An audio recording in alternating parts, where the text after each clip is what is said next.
አጠገብሽ ነው ያለው? አሁን ቆመን ከመኪና ወርዷልስ። ሰዓቱ አሁን ነው። አትግደርደሪ። እወድሃለሁ በይው። ሀብታም ልጅ ነው ታውቂያለሽ አይደል? እሺ ምን ነው? መኪና የተበላሸች ባክሽ።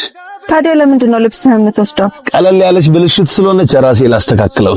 ባቢ ነህ አይደል? ወፈርኩብሽ? ወረድክብኝ። ምን ነው? ብዙ ነገር ያለ ሰው ነክ። ትንንሽ ነገሮችን እንኳን ለሌሎች ሰዎች እንዲሰሩ እድሉን ብሰጥ። ካለን ሰዓትና ካለንበት ቦታ አንፃር እያሰበን ማውራት ወሻል። በል እኔ እድሌን ልሞክር። ስትመጣ ደውልልኝ። ነገርሽው? ችጋራም ነው። ታየው እባክሽ። ምን ነው? መኪናዬ ተበላሸ ብሎ ሲያስተካክል አየሁት እናማ ቻው ብዬው ትቼ ሄድኩኝ። አንቺንም ጣለሽ ማለት እንደምትወጂው ነግሬው ነበር እና ቦርሳሽን አትወስጂው? መኪናችን ተስተካከለች? አዎ። እድለኛ ነን። ያመለጠ እድል መጥፎ ነው። በሩን አከፍተው? አልከፍተው። እየጨለመ እኮ ነው። እድል ስታመልጥ መከራን ተከታ ነው። መከራ እንደ እድል ለመሄድ አይቸኩልም። እድልም ካንቺ ጋር ለመቆየት እንደ መከራ ትዕግስት የላትም። መልካም ጊዜ።